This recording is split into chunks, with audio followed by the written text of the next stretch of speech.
Meus irmãos, hoje nós vamos voltar a nossa atenção mais uma vez para o livro do profeta Isaías. E eu quero convidá-los, portanto, a abrirmos nossas Bíblias em Isaías, capítulo de número 6. Nós estamos há cerca de um mês caminhando já neste livro e quero sempre lembrar no começo, irmãos, este tema central, esta mensagem principal do livro de Isaías, que projetado ali, quero convidar a igreja a nós lermos a uma só voz. Ok? Vamos lá? O Senhor removerá a iniquidade, trazendo a promessa por meio do reino e da pessoa do Messias. Este é um tema que é ainda mais relevante por causa da situação do povo de Judá, o Reino do Sul, por volta do 8º século antes de Cristo. Uma situação espiritualmente desafiadora, uma postura rebelde para com o Senhor, algo que eventualmente redundaria no cativeiro babilônico cerca de 150 anos depois dos dias de outro profeta, o profeta Jeremias. Mas Deus, através de Isaías, traz esta mensagem em todo o seu livro, mostrando como ele vai lidar com o pecado da humanidade a partir do exemplo do seu povo, mas fará isso não apenas com juízo, mas trazendo também redenção para aqueles que se renderem ao Messias, e nós bem sabemos que este é o Senhor Jesus. Bem, irmãos, hoje chegamos àquele que provavelmente é o capítulo mais conhecido do livro de Isaías. Capítulo 6, a visão de Isaías, do chamado de Isaías. Este evento acontece ao redor dos 12 meses da morte do rei Uzias, como o próprio texto identifica. Isso coloca esse acontecimento em algum lugar por volta dos anos 742 a 735 a.C. Como nós bem sabemos, os anos são regressivos, vão diminuindo, porque estão indo rumo ao ano 0, ou ano 1, se preferir, da nossa era, ok? Então, entre 742 a 735 a.C. Há uma pequena divergência aí entre comentaristas e historiadores. Bem, a primeira coisa a notar é que há 2 ocupantes em 2 tronos. É assim que começa o nosso texto. Um que reina por 52 anos, e a sua morte é anunciada ali no começo. Ele começa bem, mas este rei humano termina como o resto do povo, isto é, afundado em orgulho pecaminoso. Já o outro rei, o outro trono, é diferente. Ele reina eternamente e é absolutamente santo, absolutamente separado do pecado. E é claro, nós estamos falando do nosso Deus. Vamos ver então, meus irmãos, o capítulo 6 com a visão e o chamado de Isaías. Dá uma olhada ao redor, se alguém precisa pegar uma carona com você na sua Bíblia. E vamos ler no bonito coral a uma só voz. Diz assim a palavra do Senhor. No ano em que o rei Uzias morreu, eu vi o Senhor assentado num trono alto e exaltado, e a aba de sua veste enchia o templo. Acima dele estavam serafins. Cada um deles tinha 6 asas, com 2 cobriam o rosto, com 2 cobriam os pés e com 2 voavam. E proclamavam uns aos outros: Santo, Santo, Santo é o Senhor dos exércitos. A terra inteira está cheia da sua glória. Ao som das suas vozes, os batentes das portas tremeram, e o templo ficou cheio de fumaça. Então gritei: Ai de mim, estou perdido, pois sou um homem de lábios impuros e vivo no meio de um povo de lábios impuros.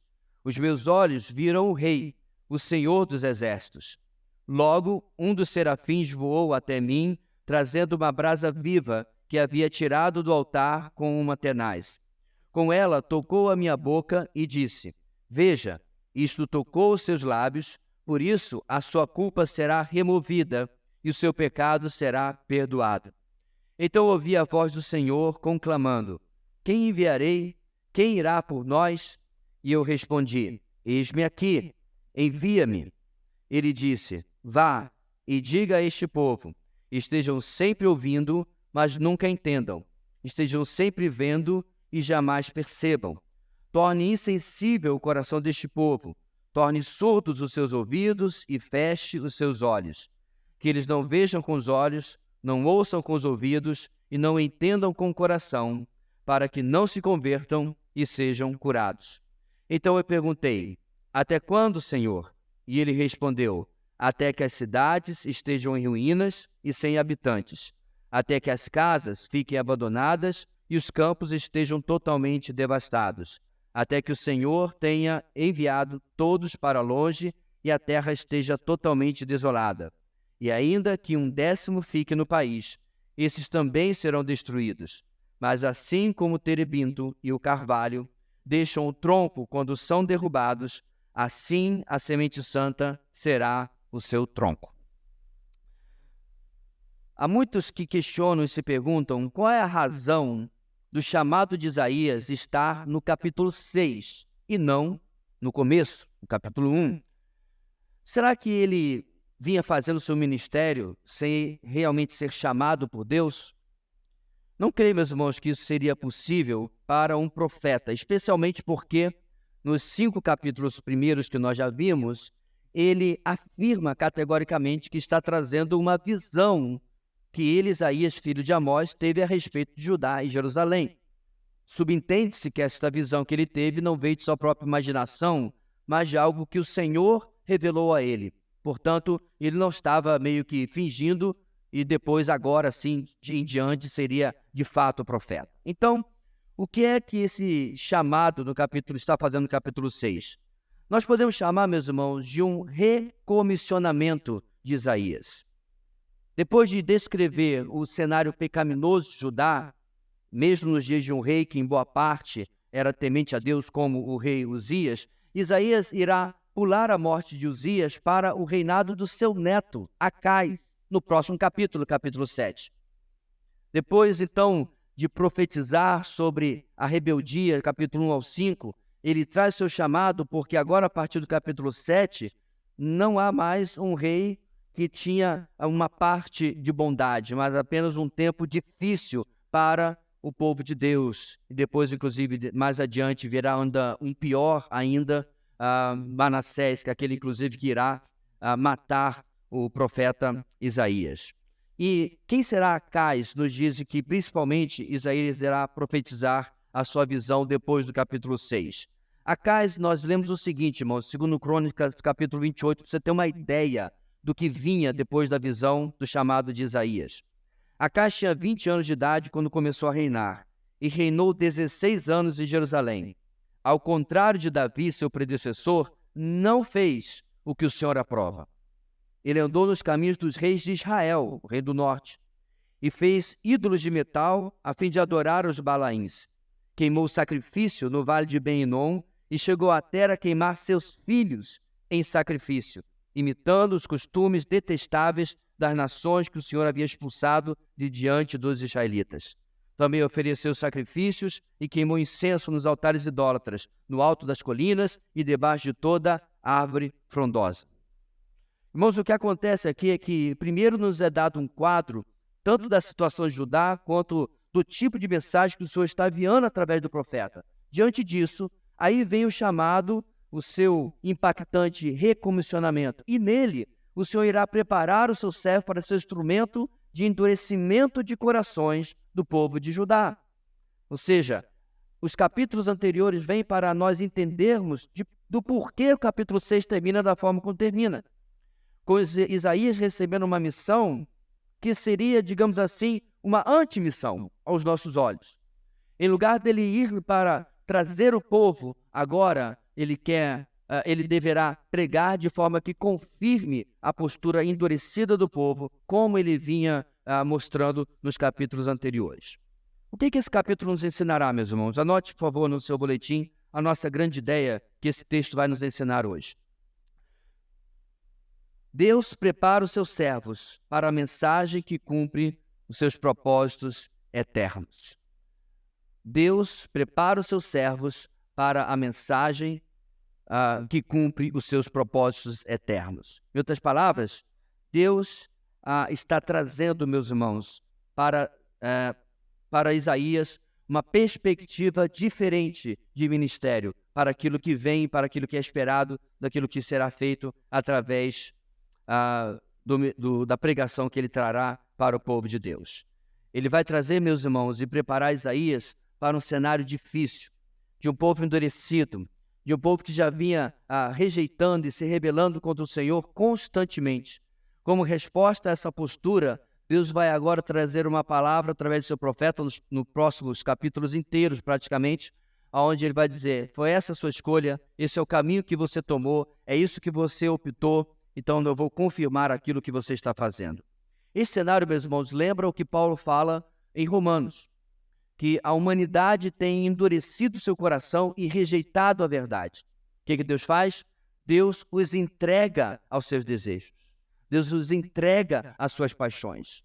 Deus, em vez de contender com a humanidade para sempre, chega um ponto onde há um limite. E a partir daí, digamos assim, Deus respeita o que está sendo tomado de decisão e o povo por aí anda longe de Deus, em rebeldia, tal e qual o povo de Judá do 8º século. Vamos começar então a caminhar, e eu creio que ao longo do nosso texto nós vamos entender muito bem o que diz esse enunciado da grande ideia. Em primeiro lugar, meus irmãos, do versículo 1 até o versículo 5, a realidade do Deus que nos chama contrasta com a realidade do pecado em nós e ao nosso redor. A realidade do Deus que nos chama contrasta com a realidade do pecado em nós e ao nosso redor, versículos 1 até o versículo 5. Acompanhe na sua Bíblia que o nosso texto começa estabelecendo o cenário. Primeiro, desde o primeiro versículo, sabemos que Isaías profetizou nos dias de vários reis, sendo que o primeiro da lista era exatamente Uzias. Em 2 Crônicas, capítulo 26, nos informa que Uzias tinha 16 anos de idade quando se tornou rei e reinou 52 anos em Jerusalém.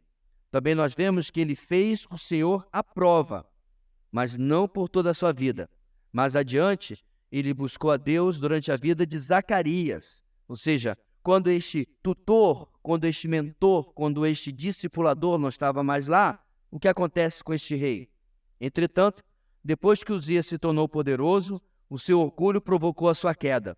Ele foi infiel ao Senhor, o seu Deus, e entrou no templo do Senhor para queimar incenso no altar de incenso.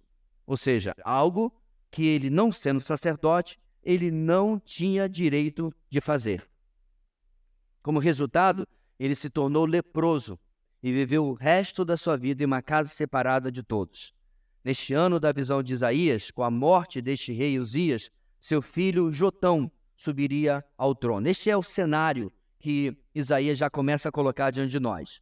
A atitude orgulhosa de Uzias, meus irmãos, casa perfeitamente com tudo que nós ouvimos sobre Judá e sua capital Jerusalém nos 5 primeiros capítulos. É exatamente essa postura que tanto Isaías criticou.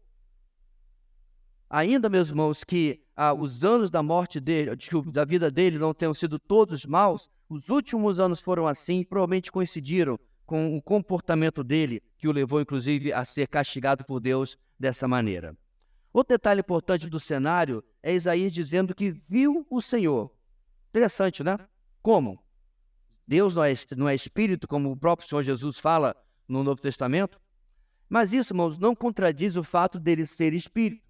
Porque o que acontece é que, sendo espírito, sendo invisível aos olhos humanos, Isaías simplesmente não teria visão alguma. Então, em algumas ocasiões, como nesta visão, na visão de Daniel, na visão de Ezequiel, Deus assume uma forma humana. Em Apocalipse ele faz a mesma coisa, para que ele pudesse ser humanamente reconhecível. Agora o texto não fala, meus irmãos, se era um ancião, se era um homem de barba longa, ou qualquer coisa assim, ou apenas um contorno de forma humana, nada disso. Mas era o suficiente para Isaías reconhecer que era o Senhor que estava sentado naquele alto e sublime trono, como o texto diz, o alto e exaltado, como diz a nossa versão. É interessante que, de fato, em Daniel, ele é reconhecido como um ancião de dias. Mas, de muitas formas, Deus tem se revelado de maneira visível para que nós possamos, é claro, ou as pessoas que tiveram o privilégio de ter essa experiência, pudessem reconhecê-lo. A frase inicial tem uma mensagem sucinta, uma mensagem sutil. O trono de Jerusalém estava para ficar vazio, ainda que por pouquíssimo tempo, é claro, porque sai um rei e entraria outro. Mas guarde essa informação, meus irmãos, porque ela novamente servirá no final do nosso capítulo, sobre o trono vazio. Uzias iria morrer, o seu filho Jotão iria assumir, e depois dele viria Acás, e depois viria Ezequias e Manassés, mas este é um trono que constantemente está ficando vazio. Contudo, ainda que o rei humano fosse deixar o seu trono, Adonai, é a forma como Isaías chama o Senhor nesse texto, o Senhor não havia abandonado o seu trono alto e sublime, alto e exaltado, o seu trono supremo.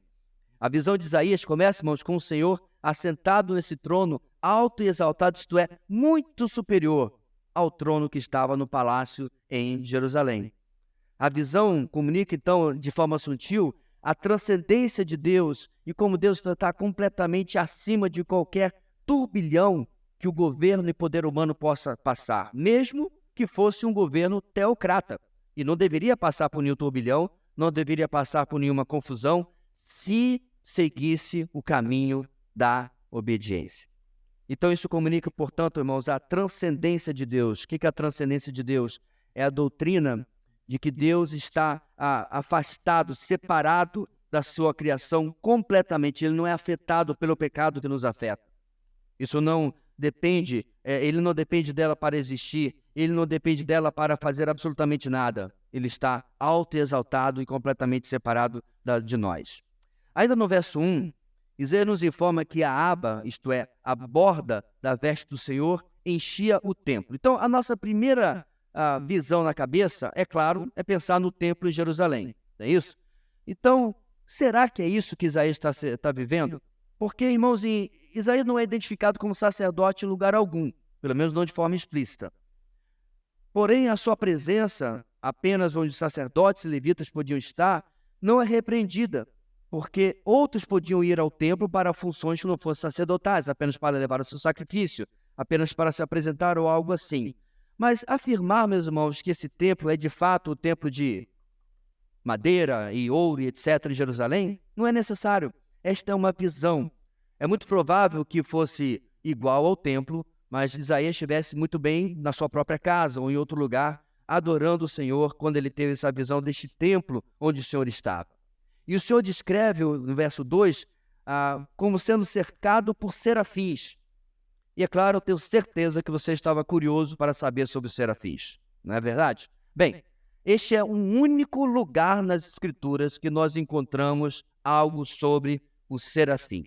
Aliás, serafim é a palavra no plural hebraico, da palavra no singular, saraf. E este, como eu disse, é o único lugar nas Escrituras que nós encontramos qualquer coisa sobre este ser, cujo nome significa literalmente aquele que está em chamas, ou aquele que arde.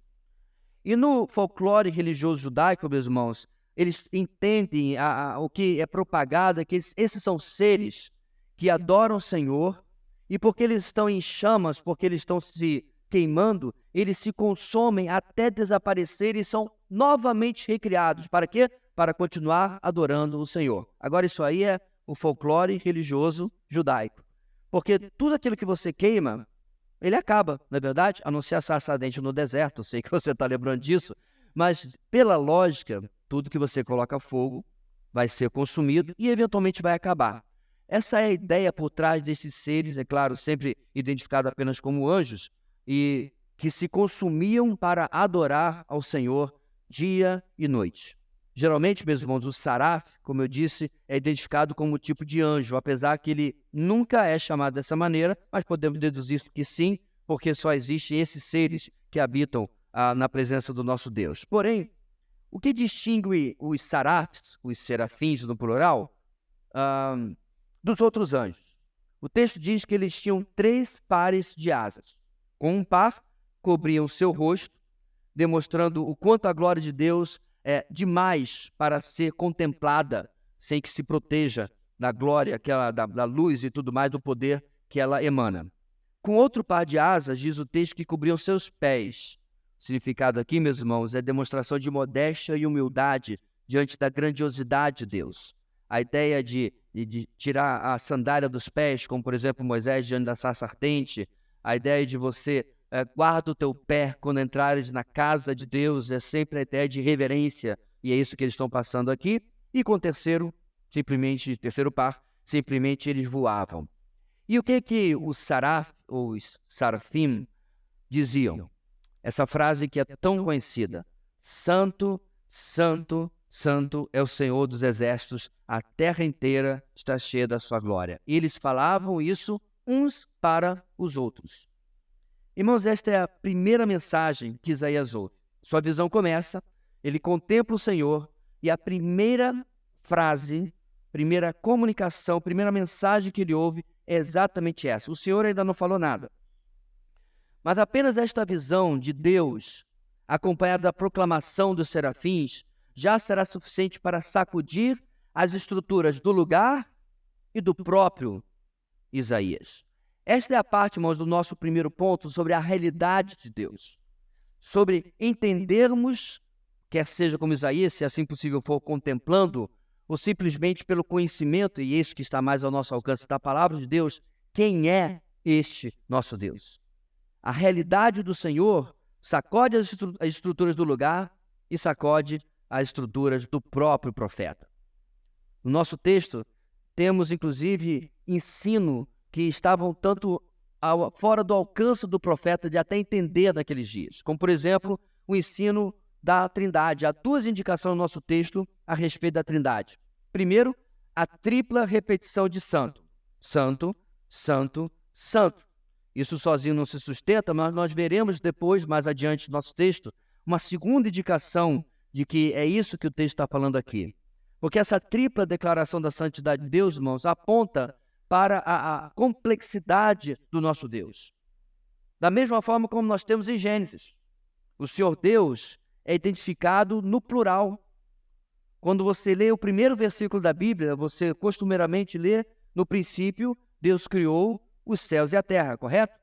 Mas se nós formos fazer uma tradução literal, e nós tratamos isso no nosso EBD, né?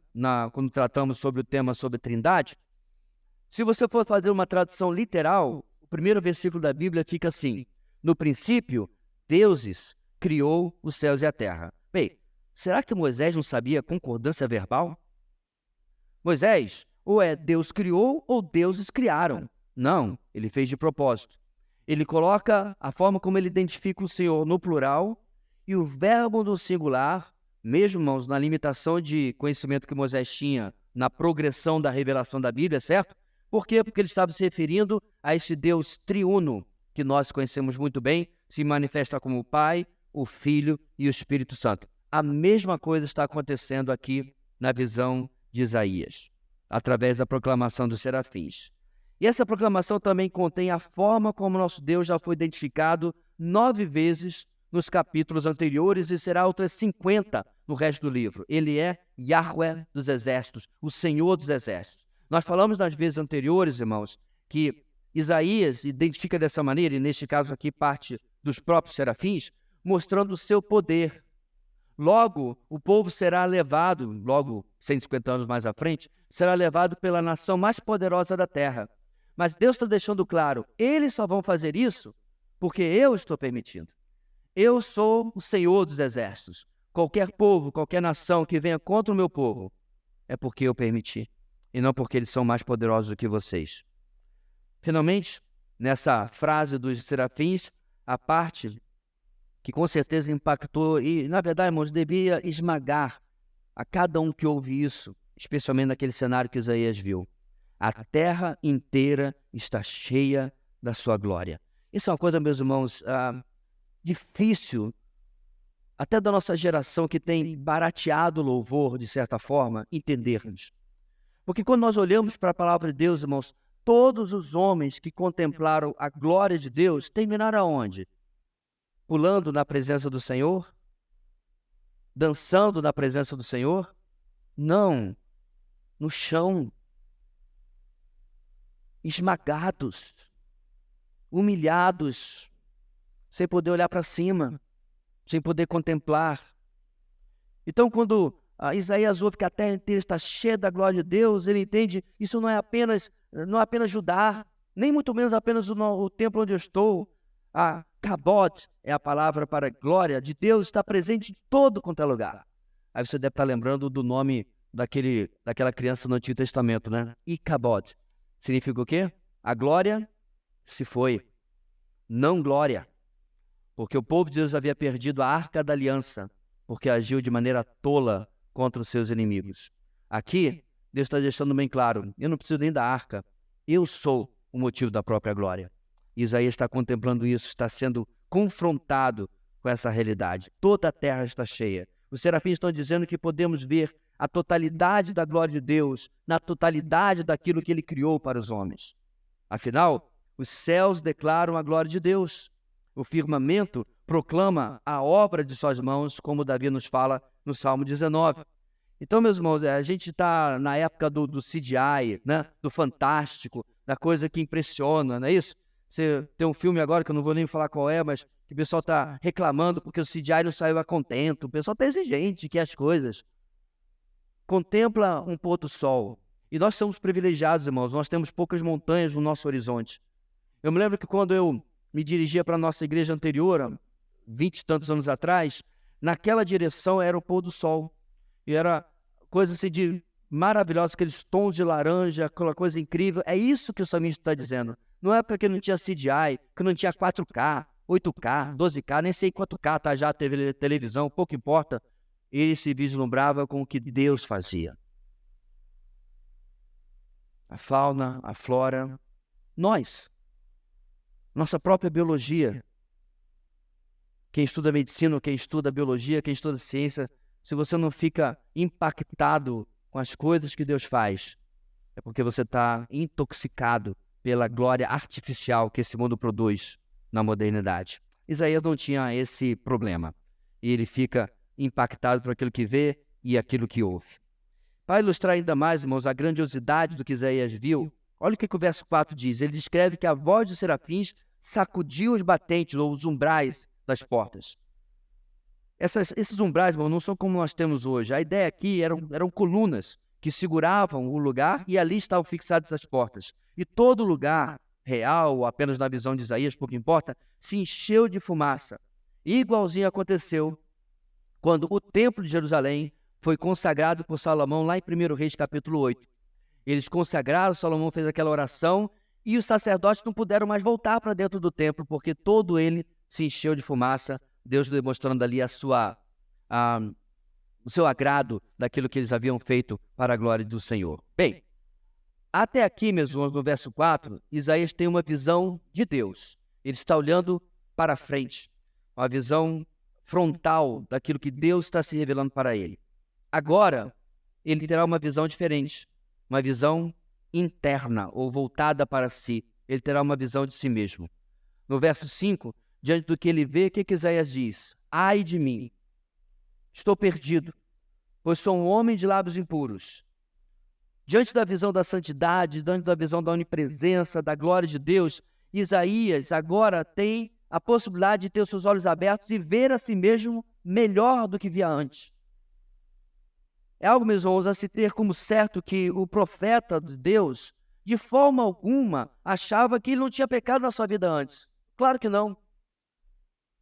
E nem antes, quando pregava, quando vimos nos capítulos anteriores, ele sabia com certeza que ele era pecador. Porém, o que aprendemos com a constatação de Isaías é que, quanto mais conhecemos a Deus, mais claro e mais fácil de perceber fica o meu e o seu pecado, a nossa situação desprezível. Antes ele usava uma palavra muito próxima para dizer, ai dos que denunciando o seu povo o pecado. Não é verdade? Capítulo 5, ele fala 6 vezes, ai deles, ai deles, ai deles. Quando ele tem essa visão agora ele muda, ai de mim. Frequentemente, irmãos, nos comparamos com quem não irá denunciar a nossa sujeira na nossa alma. Se eu estou com uma roupa branca, porém eu percebo que essa roupa está, digamos, encardida, porque ela já tem alguns anos, certo?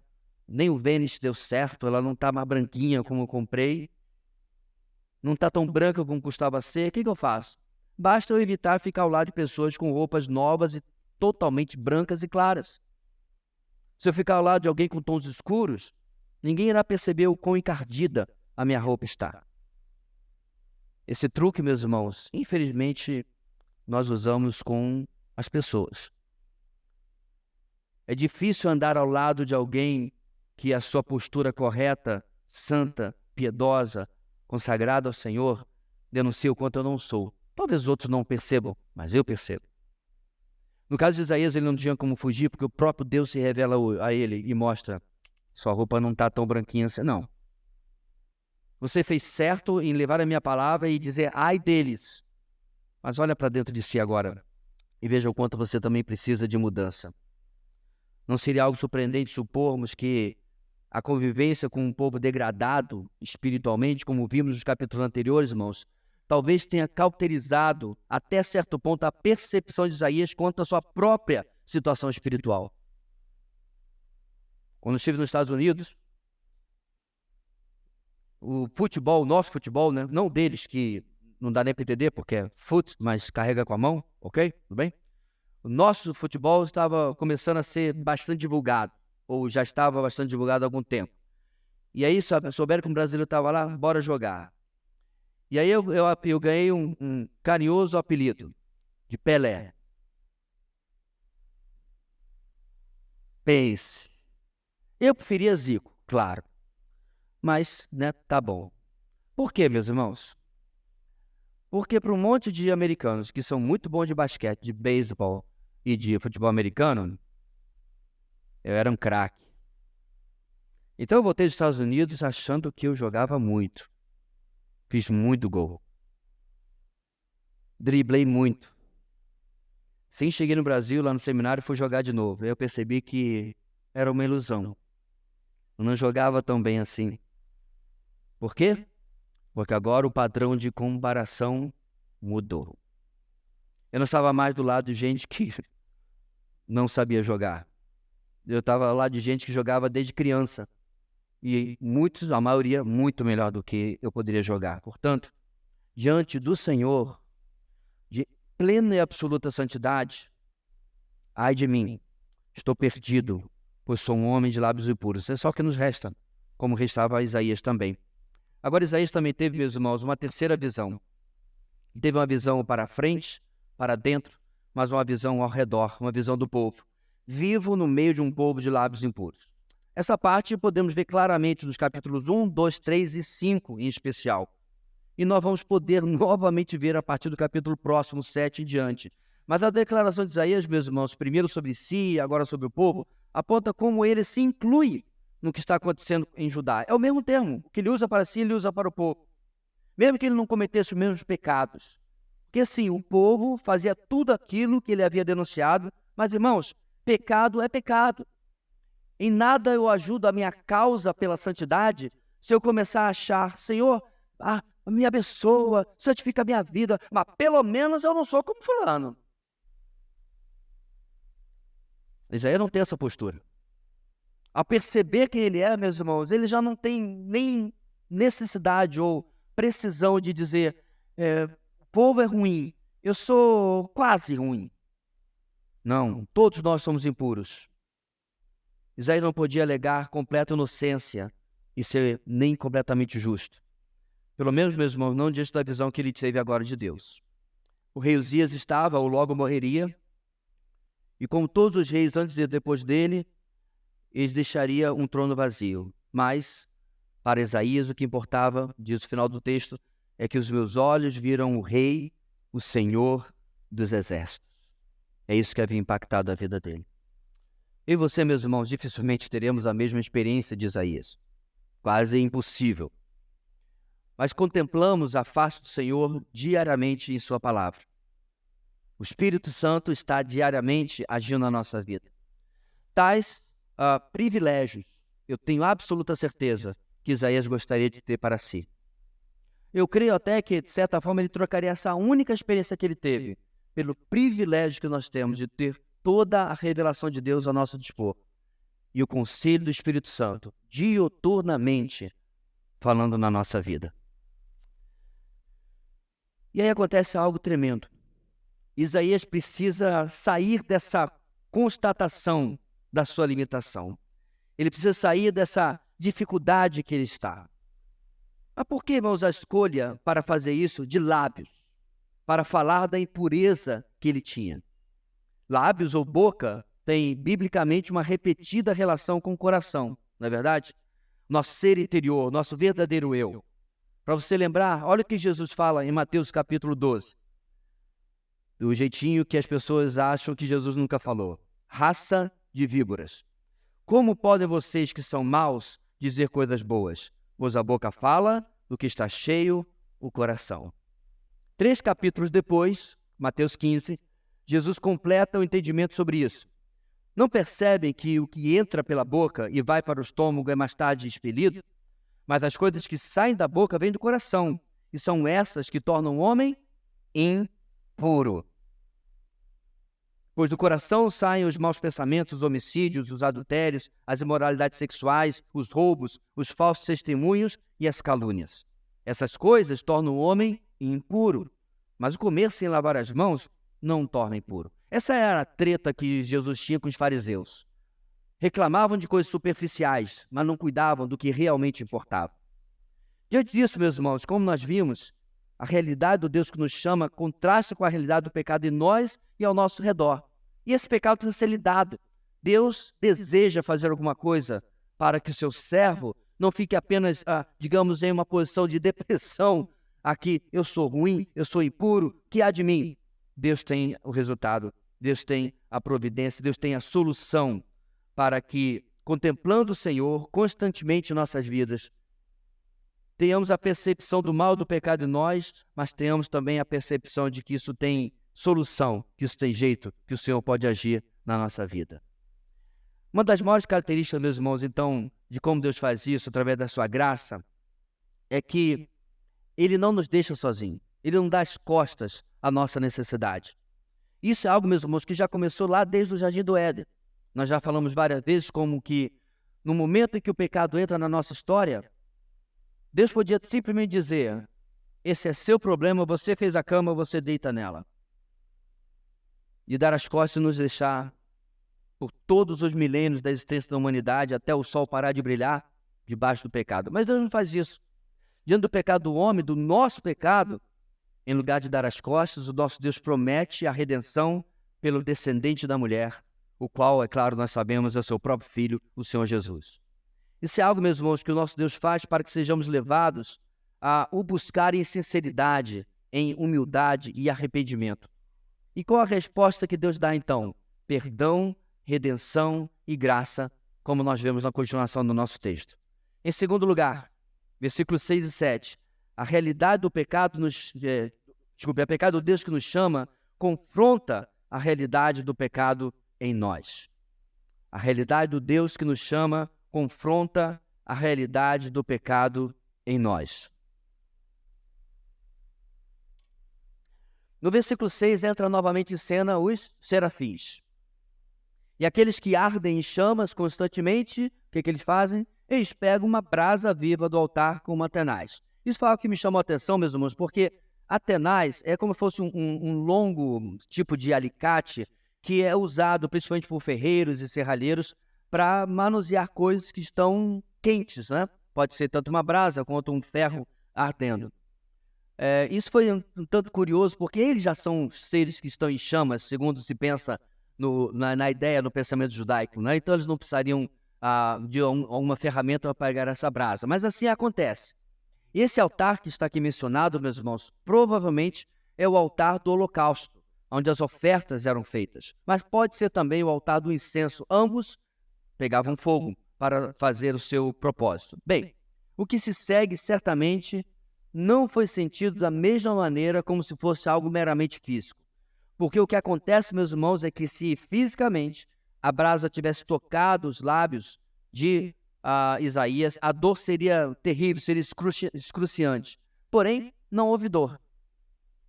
De maneira sobrenatural, os seres ardentes tomaram aquela brasa ardente e purificaram a culpa e o pecado de Isaías tocando em seus lábios. Mas baseado em que, meus irmãos, está esse perdão recebido por Isaías? Qual é o fundamento? Por que ele pode ser perdoado? O perdão e a purificação que aqui acontecem é um ato unilateral. É um ato unicamente do Senhor. É um ato de graça para com Isaías. Não possui nenhum mérito, Isaías não fez absolutamente nada para conquistá-lo. Diga-se passagem, meus irmãos, Isaías não cumpriu nem sequer às exigências da lei mosaica. Ele não trouxe nenhum sacrifício, não houve nenhum holocausto, não houve nenhuma confissão diante do sacerdote.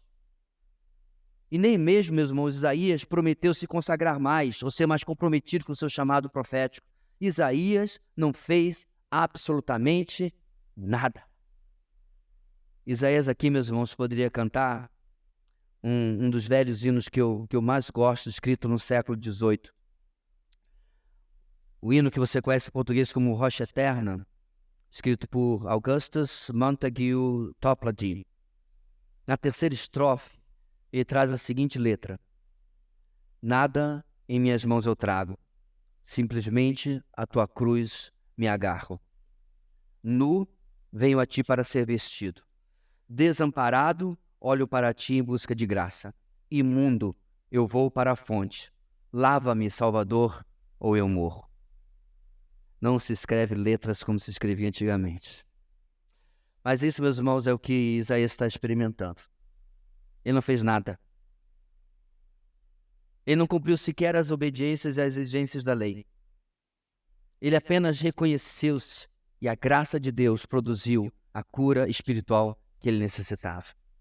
Ele apenas reconheceu-se sem nada nas mãos, desamparado, imundo, e o Senhor fez tudo. O que ocorre com o profeta é, em si, uma mensagem já profética, meus irmãos, para todo o povo de Judá.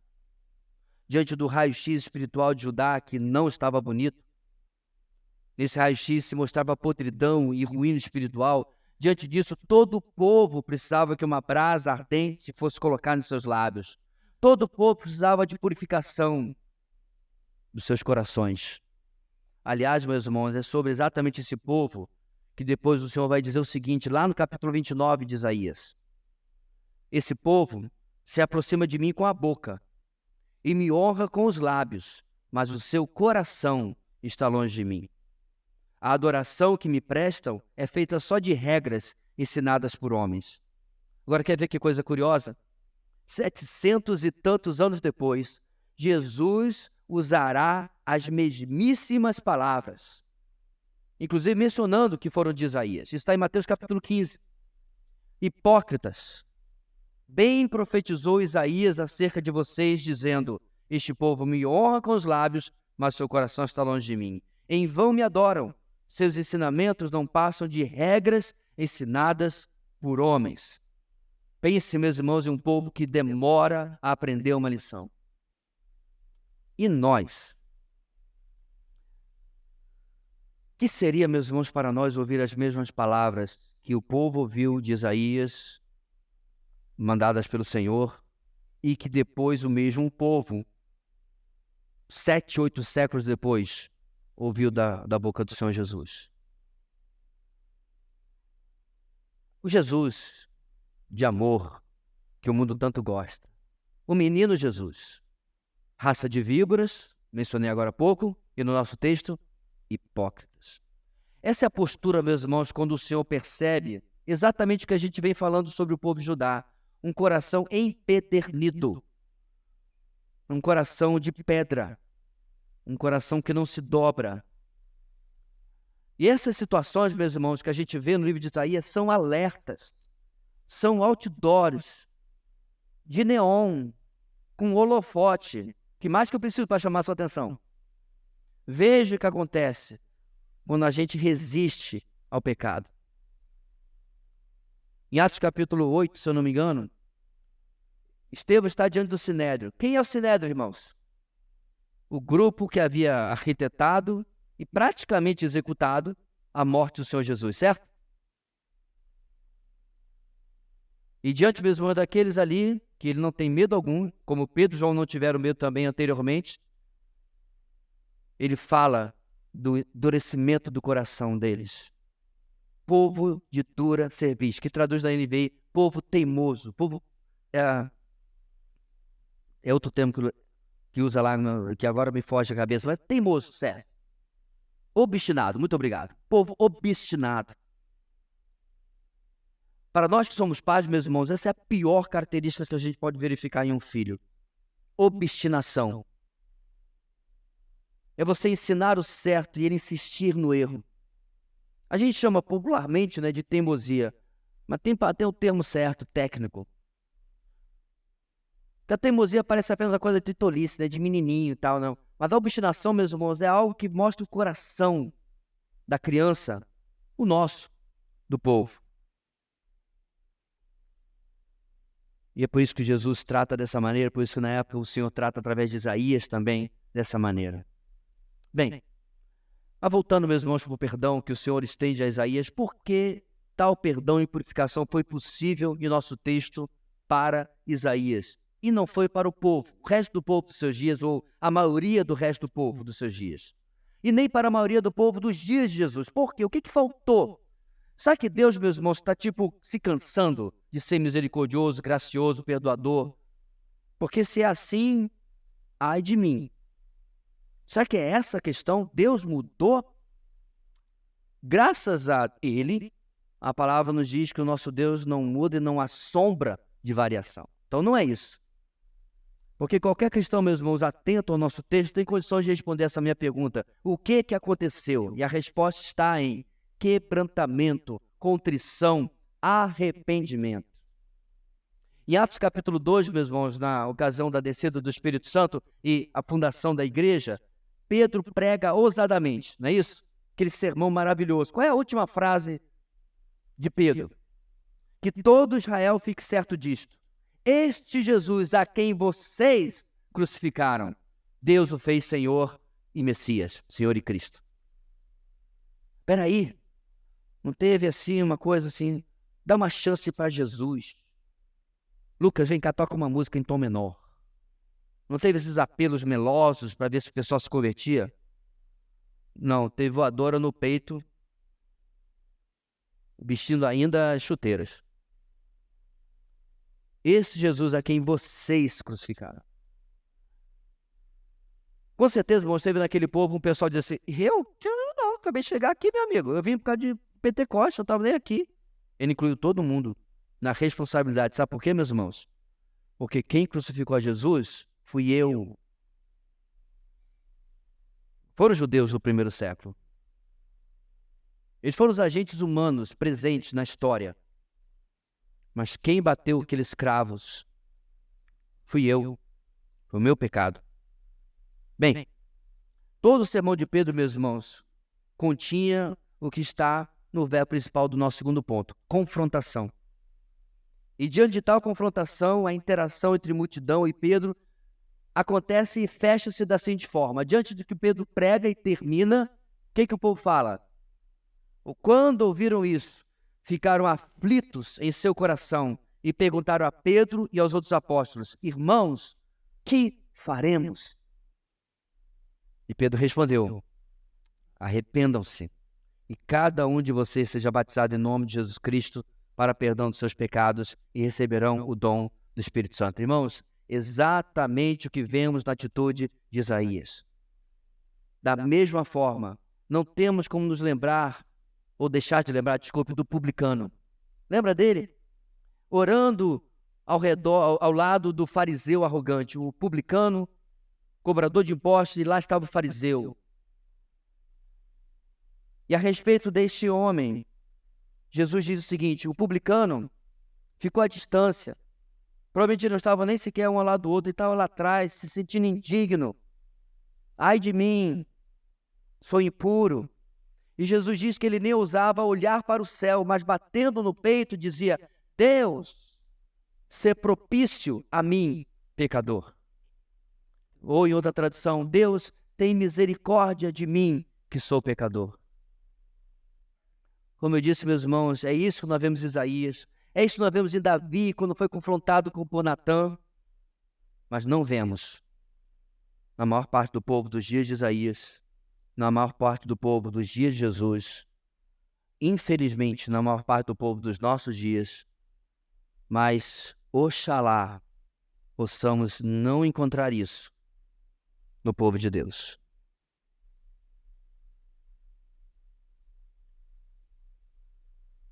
Esse endurecimento não seja encontrado em nós.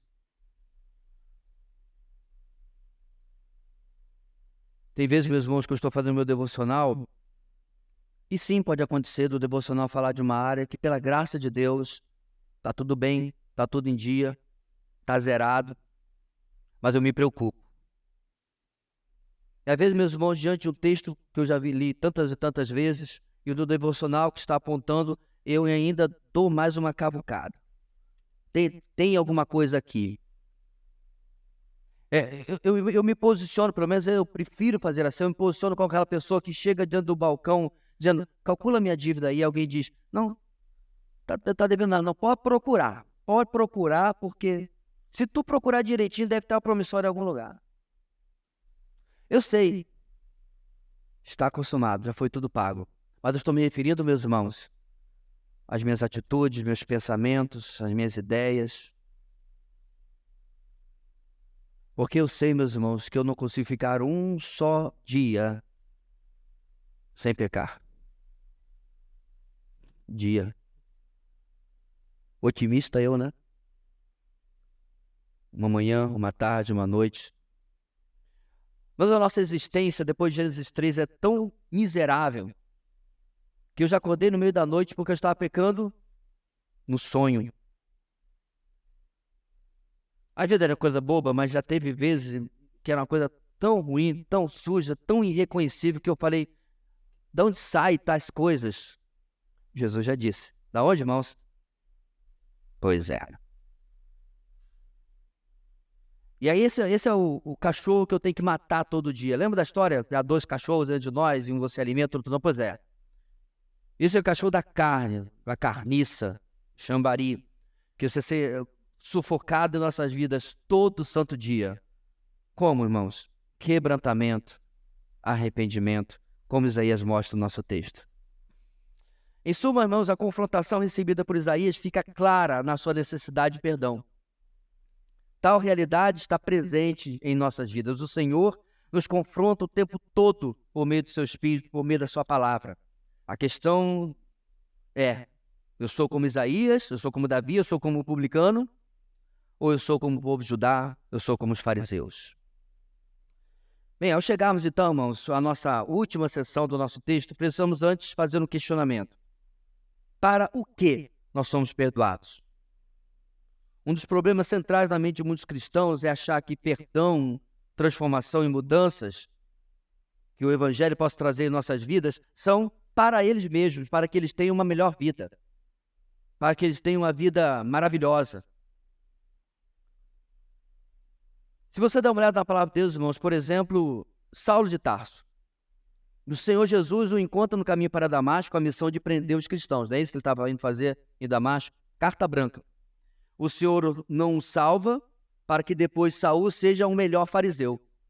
Ele não perdoa Saulo, e aí agora diz, pode voltar para Jerusalém, seja o melhor fariseu que você puder ser, seja uma pessoa melhor, ajuda os pobres, ajuda a velhinha a atravessar a rua, se junte a uma ONG, sei lá o quê. Não. Ele envia ao encontro de Saul, agora que está cego, né? Saulo, mas na verdade Saulo é Saul. É que eu estou confundindo aqui a pronúncia, mas é o mesmo nome. Ele envia ao seu encontro Ananias, o qual vivia em Damasco. E Ananias estava morrendo de medo de encontrar com Saulo. Ele responde para o Senhor Jesus, Senhor, tenho ouvido muita coisa a respeito desse homem e de todo o mal que ele tem feito aos teus santos em Jerusalém. Ele chegou aqui com autorização dos chefes dos sacerdotes para prender todos os que invocam o teu nome. E o que Jesus responde? Não se preocupe. Agora, ele entendeu que está errado. Vai ficar tudo tranquilo, tudo suave. Ele vai ser uma pessoa mais feliz, mais realizada, mais tolerante. É isso que Jesus responde, irmãos? Está isso na sua Bíblia? Porque na minha não tem.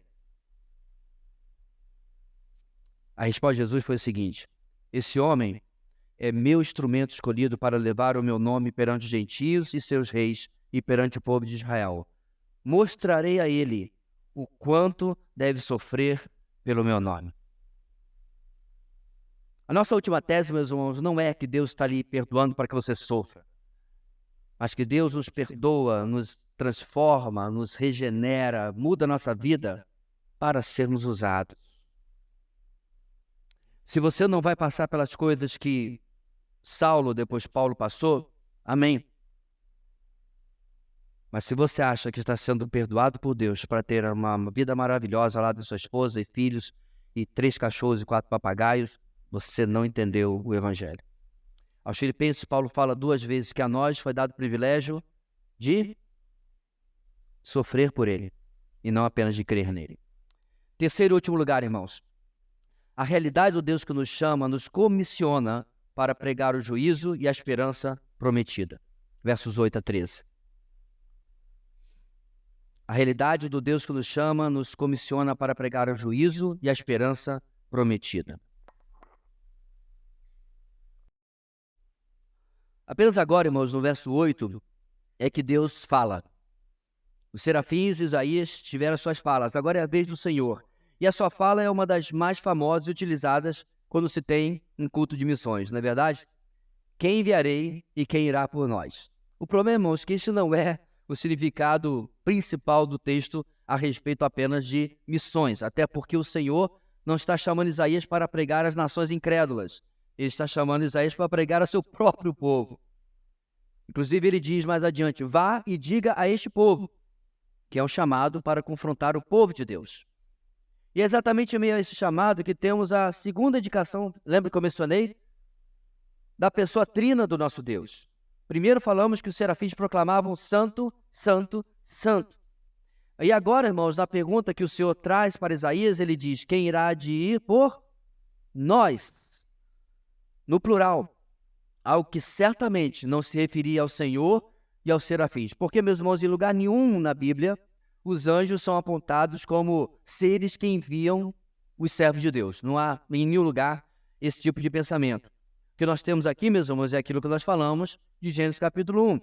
No princípio, Deus criou os céus e a terra, falando da complexidade do nosso Deus e não que nós servimos a vários deuses, né? No mesmo capítulo 1 de Gênesis, capítulo 20, versículo 26, nós temos o seguinte, então disse Deus, façamos o homem a nossa imagem conforme a nossa semelhança.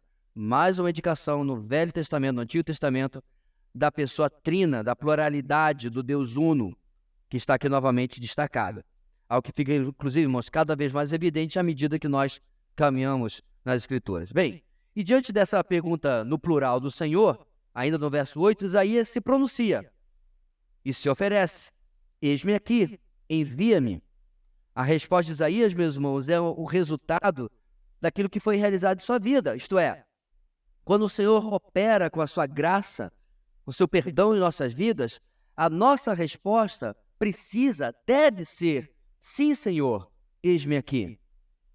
Diante de tudo que recebemos, que temos que nos perguntar, irmãos, como eu poderia ser sovina, egoísta, avarento, diante da necessidade espiritual das pessoas e da obra de Deus.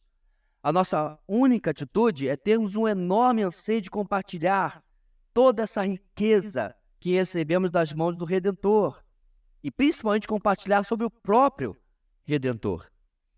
Diferente, por exemplo, irmãos, de Moisés e Jeremias, que tentaram apresentar desculpas a princípio para não obedecer ao chamado do Senhor, Isaías logo disse sim e não voltou atrás, mesmo depois que ouviu sobre a dureza que seria sua mensagem e sua missão.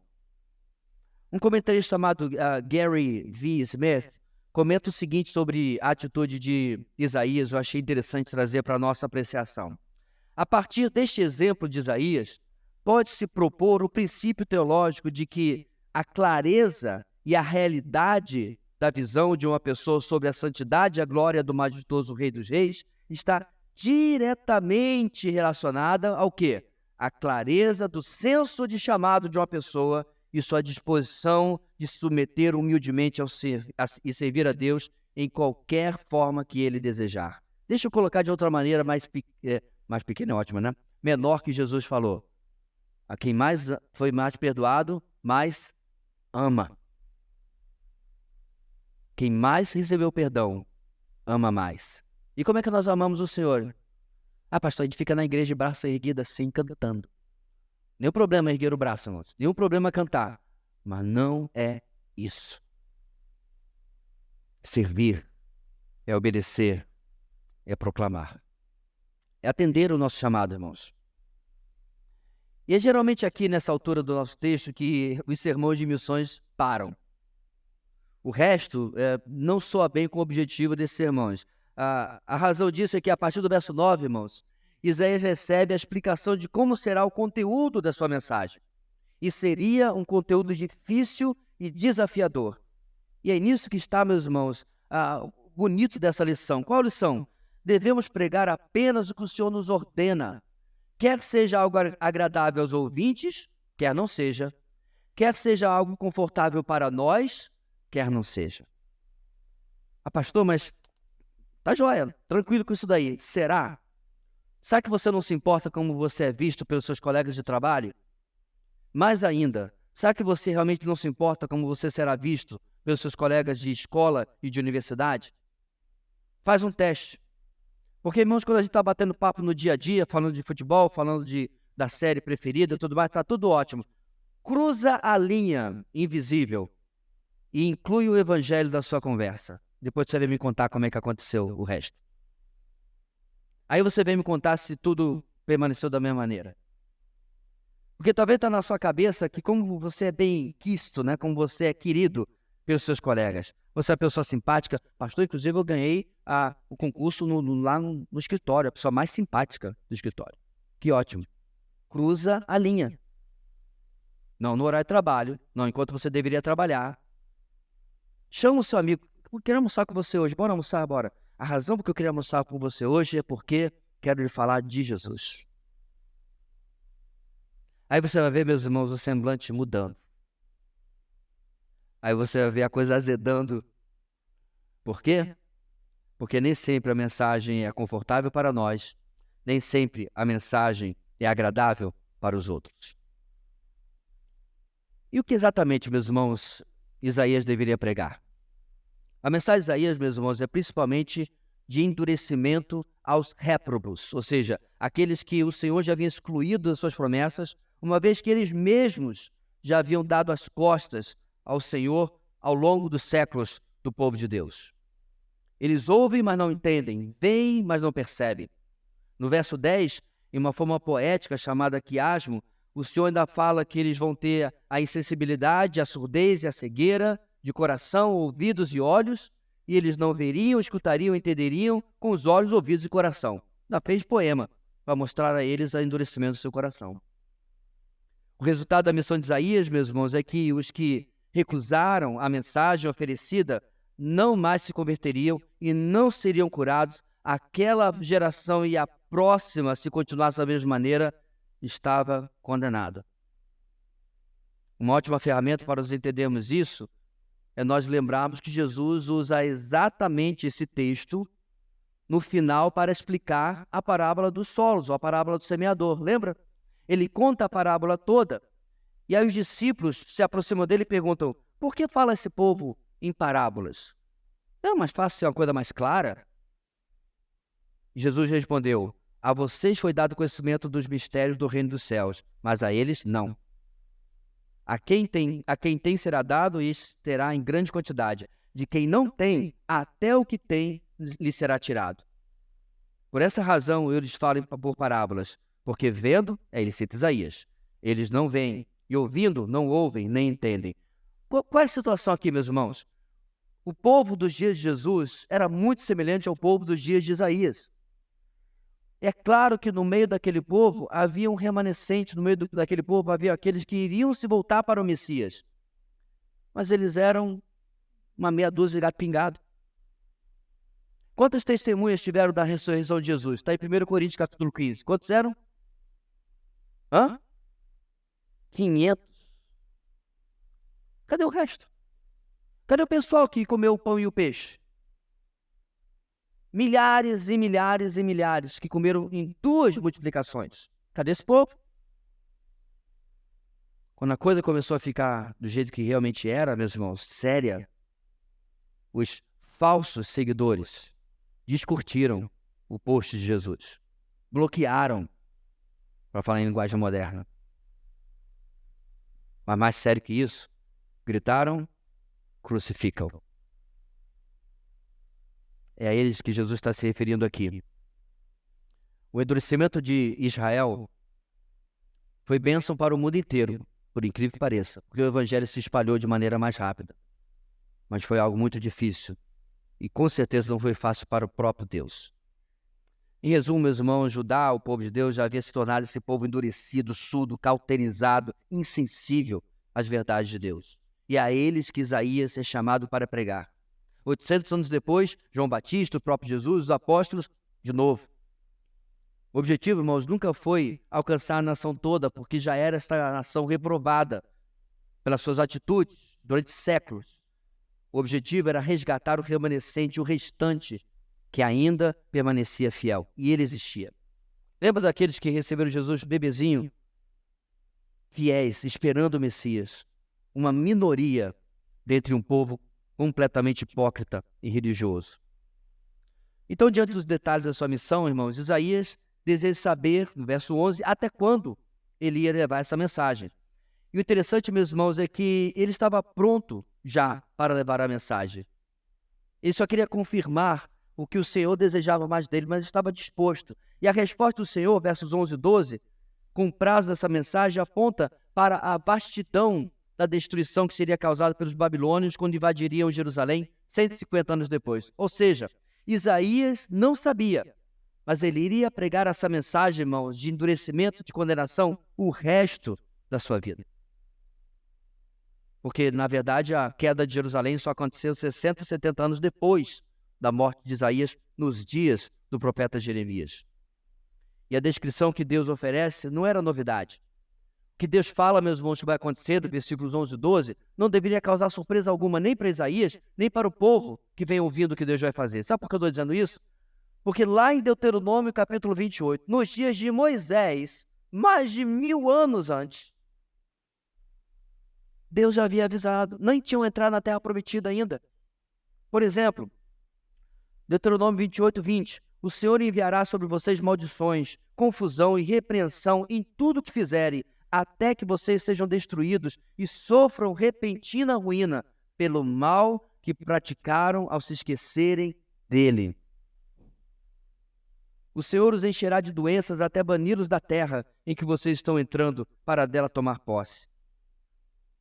No finalzinho do capítulo 28, versículo 63, assim foi agradável ao Senhor fazê-los prosperar e aumentar em número. Também lhe será agradável ao Senhor arruiná-los e destruí-los. Vocês serão desarraigados da terra em que estão entrando para dela tomar posse. Entenderam? É um contrato. Esse é o que está no final de Deuteronômio, irmãos. Obedeçam e vocês serão o povo mais feliz da terra, mais próspero da terra, mais até invejado da terra. As nações virão para saber o que acontece com esse povo, que tudo que toca dá certo. Mas tem que obedecer. Tem que ser arrependido. Tem que ser quebrantado. Fizeram o contrário. Resolveram seguir seu próprio caminho. E estavam colhendo o que o Senhor os avisara em Deuteronômio. Para terminar, irmãos, o versículo 13, a segunda parte da resposta do Senhor sobre a missão e a mensagem de Isaías. É um texto de bastante dificuldade de interpretação.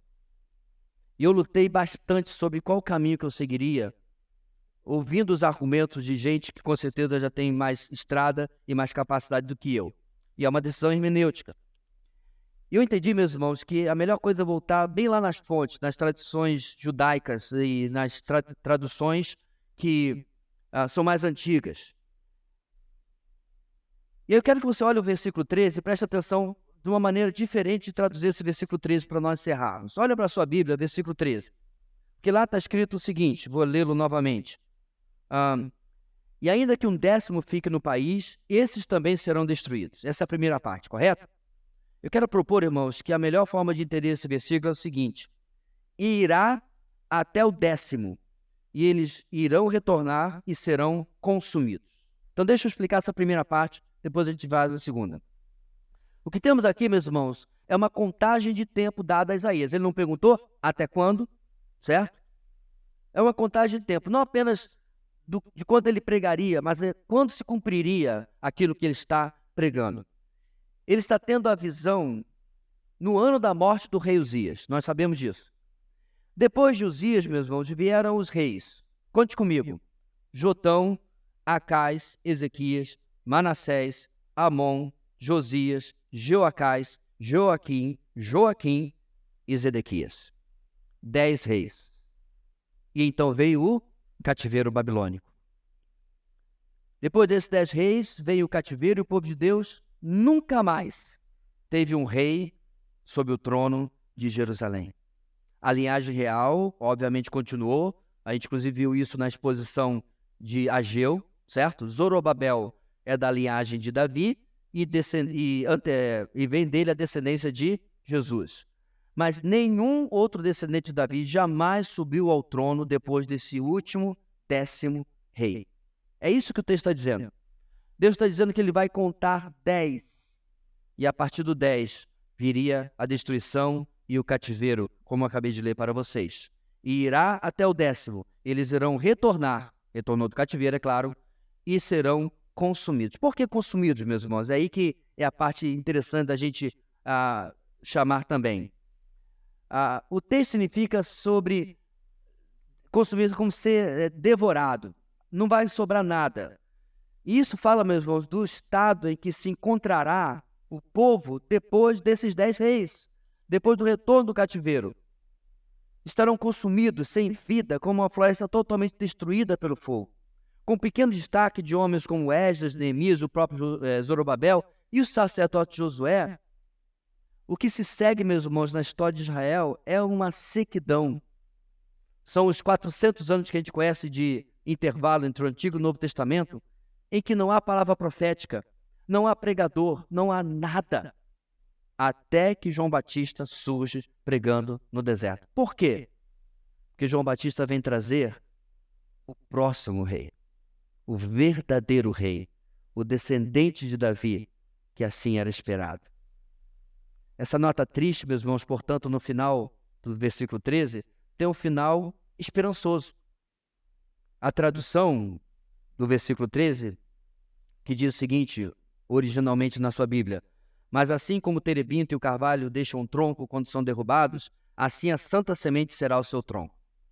Traduzindo de uma forma um pouco mais compreensível, assim como o terebinto e o carvalho deixam um tronco quando são derrubados, assim virá a santa semente do seu tronco. A ideia final, meus irmãos, aponta para essa santa semente nesse cenário de desolação que, é claro, é o Messias. É como nós vimos, por exemplo, no capítulo 4, o renovo que o Senhor viria trazer. Portanto, irmãos, Jerusalém não é restaurada, Judá não é restaurada depois do cativeiro. A única coisa que aconteceu de fato com o povo de Deus é que finalmente eles abandonaram a idolatria. Isso é verdade. Não tinha mais Baal, não tinha mais Astarote. Os ídolos deles, eles foram curados. É verdade. Mas sabe o que aconteceu? Uma religiosidade seca. É nesse cenário, por exemplo, que surgem os fariseus, por volta do primeiro, segundo século antes de Cristo, que surgem os saduceus, os mestres da lei, que aí você bem conhece como Jesus os tratava nos seus dias. Infelizmente, o povo dos dias de Jesus, o povo que não tinha ouvido, olhos ou coração para aceitar a mensagem do Evangelho, não experimentou a beleza dessa promessa do final do versículo 13. Eles viram o renovo, viram o Senhor Jesus, mas deram as costas para ele. O chamado, meus irmãos, como nós vemos na experiência de Isaías, é muito menos romântico do que alguns pensam. E também é muito menos para alguns do que a gente pensa. Isaías é um protótipo de como Deus age na vida de todos nós. De certa forma, essa percepção da nossa pecaminosidade e a purificação aconteceu principal e maravilhosamente na nossa conversão. Em outras palavras, irmãos, nós estamos como crentes no Senhor Jesus nesse momento do ponto 3. E agora, o que eu faço com aquilo que Deus fez na minha vida? Qual vai ser a minha resposta? Qual vai ser a minha atitude? Como eu vou retornar toda essa maravilha que tem sido investida na minha vida para o Deus que tudo tem dado para mim? Talvez seja mais difícil você pensar nisso sem focar nas ideias de chamado que ficaram populares no mundo evangélico de hoje. Ser pastor, ser missionário ou coisa parecida. Mas eu garanto, meus irmãos, que isso não é o resumo daquilo que o povo de Deus pode e deve fazer para o Senhor. uma vida centrada na vontade do Senhor, cumprindo aquilo que Deus tem lhe colocado, aonde quer que você esteja. É o que Ele espera de cada um de nós, é o que nós devemos oferecer. Deus prepara os seus servos para a mensagem que cumpre os seus propósitos eternos. Ele tem investido na nossa vida, tem nos perdoado, tem nos capacitado para que nós possamos levar a mensagem dele. Nem sempre confortável para nós, nem sempre agradável para os outros, mas ainda assim, a mensagem que nós devemos levar. Isaías terá, meus irmãos, uma longa e dura jornada pela frente. Eu, como pregador, não invejo nada o trabalho que Isaías teve a partir do capítulo 7. Mas nós vamos aprender com ele que o preço do endurecimento não vale a pena. E Deus tem promessas maravilhosas oferecidas e pregadas para nós, para que nós possamos pregá-las também. Amém. Meus queridos, muito obrigado por esse texto maravilhoso e rico e pela lição principal que ele nos traz de como o Senhor nos alcança para nos usar, como o Senhor nos transforma para sermos instrumentos nas tuas mãos, não apenas para que tenhamos a melhor vida agora, não apenas para vivermos felizes, porque na verdade, Senhor, a verdadeira felicidade está em te servir. Nada mais vale a pena. Nada mais do que viver a única vida que temos para um único Senhor que nos alcançou. Em nome de Jesus que nós agradecemos e pedimos que o Senhor assim faça em nossas vidas, hoje e para todo sempre. Amém.